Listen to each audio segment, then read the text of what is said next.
All right, Apple's big September event just wrapped up. And whoa, there's a lot to unpack. We're talking brand new AirPods, a seriously smart Apple Watch, and a new iPhone that Apple is calling, well, their biggest leap ever. But here's the thing. Underneath all that shiny new tech, there was this one core idea, this one thread connecting everything. So before we dive into all the specs and features product by product, I want to start right here with this quote.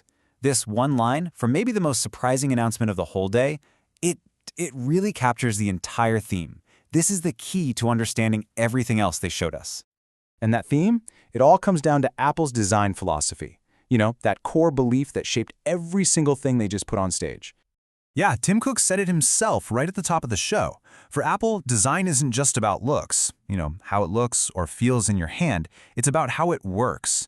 And that, right there, is the lens we're going to use today. We're going to see exactly how that one idea shaped everything. The new AirPods, the watch, and yep, the whole new iPhone family. So first up, let's talk sound. The new AirPods Pro 3. And right out of the gate, you can see that whole how it works philosophy in action. This wasn't just about making them sound a little better. It was about totally redefining what you can do with them. I mean, just look at these numbers. The performance jump here it's just staggering.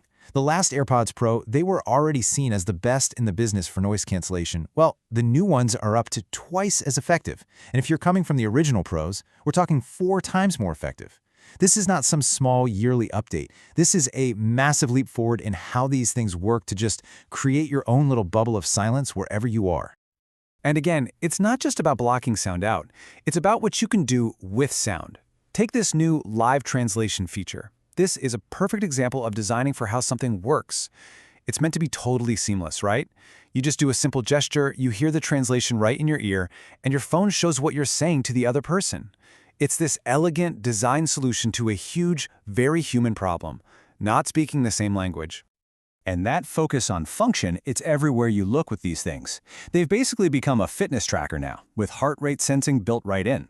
The fit itself, they redesigned it based on data from over 10,000 3D ear scans. Why? To make sure they stay put when you're working out. They're tougher against sweat and rain. The battery now lasts a full 8 hours.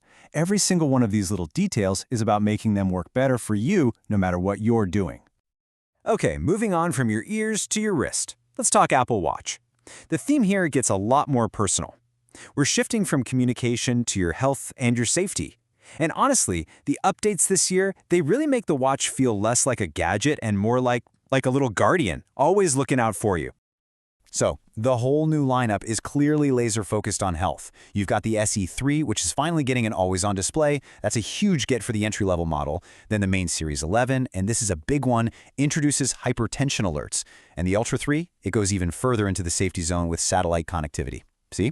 Each one has its own special thing, but that idea of it being a lifeline, that's the thread that connects them all. So, this hypertension thing, why is it such a big deal? Well, there's a reason they call high blood pressure the silent killer. It affects like 1.3 billion people around the world. And most of the time, you have no idea you even have it. There are no symptoms. So it's just a perfect example of that design philosophy. It's a device that's working for you in the background to spot something dangerous that you'd probably never notice on your own. And get this, the potential impact here is just mind-blowing. Apple expects that in the first year, just the first year, it's going to notify over 1 million people that they might have hypertension they didn't know about. 1 million. That's not just a cool new feature on a watch. That's basically a public health tool. Okay. Time for the main event, the iPhone. And Apple wasn't messing around here. They called this the biggest leap ever for the iPhone. And why? Because they didn't just update the old ones. They dropped a whole new category into the lineup, the iPhone Air. And it is impossibly thin. 5.6 millimeters, that's it. That's how thin this new phone is. Think about that for a second. To get there, they had to completely re-engineer the entire inside of the phone. All of that work was for one single goal, to make a phone so thin and so light that it practically disappears when you hold it. And making it that thin wasn't just for show. That radical new design actually opens up new possibilities. Like, think about this for a second. Have you ever tried to take a landscape selfie? It's always so awkward, right? You turn the phone sideways, you're fumbling for the button, it's just not a good experience. Well, the iPhone Air was literally designed to fix that problem. So how'd they do it? It's actually pretty brilliant. The solution is the camera sensor itself. They used a unique, square sensor for the front camera, And because it has that extra height, the software can just take a slice out of it. It can crop a perfect, high-resolution photo whether you want portrait or landscape. You never have to turn the phone again. It's the design of the hardware, making the software just work better, more intuitively. But listen, the iPhone Air was only half the story. Because for the Pro models, Apple's design philosophy took them in a totally different direction. The goal for the Pro wasn't about being thin and light. Nope, it was all about one thing: maximum, sustained performance for people who push their phones to the absolute limit. And the result of that focus? A massive 40% boost in sustained performance. But again, the how is what's so cool. It's pure functional design. They put in a new vapor chamber to pull heat away from the processor, and the entire body is now made from this special, thermally conductive, forged aluminum. The actual physical materials of the phone are designed to serve that one goal: performance.